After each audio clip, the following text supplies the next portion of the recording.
Welcome to The Explainer. Today, we're diving into something pretty amazing, the idea that you can use your mind to literally change your brain. We're talking about taking ancient wisdom, combining it with modern neuroscience, and finding a real, practical path to more happiness. Let's get into it. So, let me ask you this. Have you ever had a great day? Tons of good things happen, but the one thing you can't stop thinking about is that one tiny criticism? It's like bad stuff sticks to us like Velcro, while all the good stuff just slides right off. Well, if you've ever felt that way, you're not going crazy. There's a very real reason for it, and it's wired deep inside your skull. And that reason is what scientists call the negativity bias. It's basically one of the default settings for the human brain.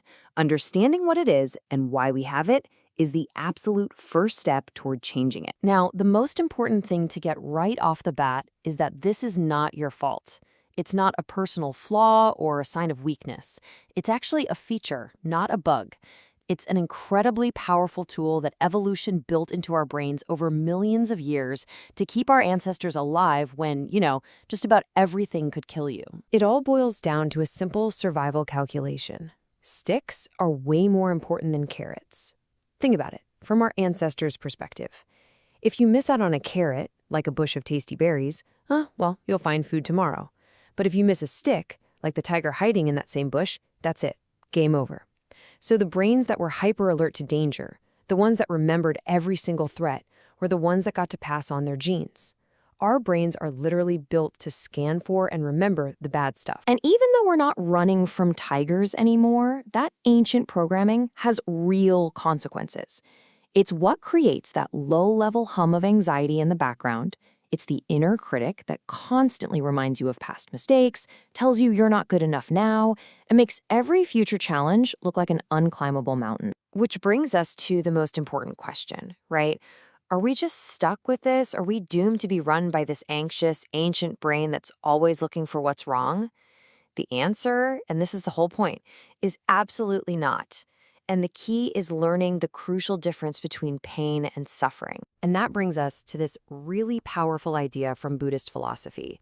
It's a metaphor about two darts, and it perfectly explains how we often end up creating most of our own unhappiness. Okay, so here's how it works. The first dart is just life. It's the unavoidable pain that comes with being human. Disappointment, loss, getting sick, stubbing your toe, these things happen. You can't control them. But the second dart, that's our reaction. That's the story we tell ourselves about the pain. It's the anger, the blame, the why me, all the extra misery we pile on top. And here's the thing, that second dart is totally optional. Let's use a really simple example. You're walking through your house, and bam, you stub your toe on a chair. The first dart is that sharp physical pain. It hurts, it's real. But the second dart is what happens next. It's that flash of rage where you think, who moved that stupid chair? And you get mad and start blaming someone. That anger, that's you throwing a second dart right at yourself. You're adding mental suffering to the physical pain. And this is the game changer right here. When you really stop and look at it, life is always going to throw first darts at you. That's a given. But most of the lasting unhappiness, the anxiety, the grudges we hold, it all comes from the second, third, even fourth darts we keep throwing at ourselves.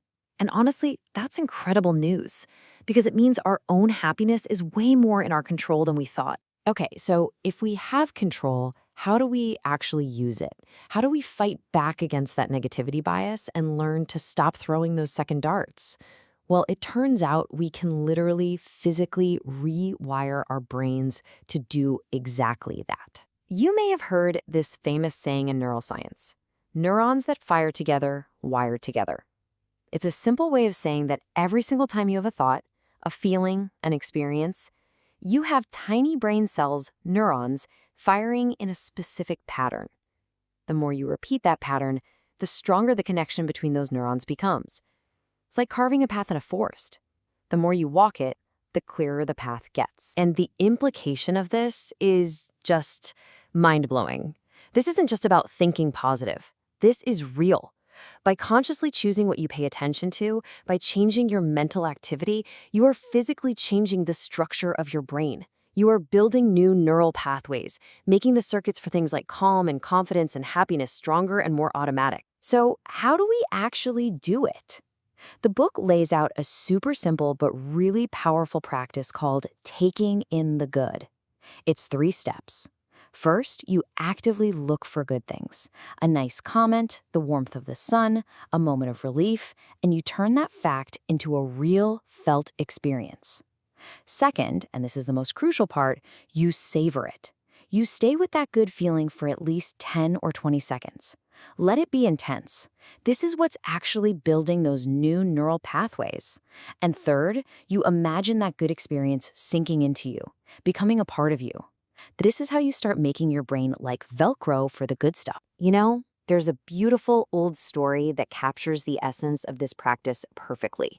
It's all about choosing which part of yourself you want to make stronger every single day. This story from a Native American elder is so powerful. We all have these two forces inside us, right? A capacity for love and connection, and a capacity for fear and hatred. And the one that wins, the one that grows stronger, is simply the one we feed. So the wolf of hate, that's the one that thrives on fear, anger, and seeing people as separate from us. It's basically fueled by our old friend, the negativity bias.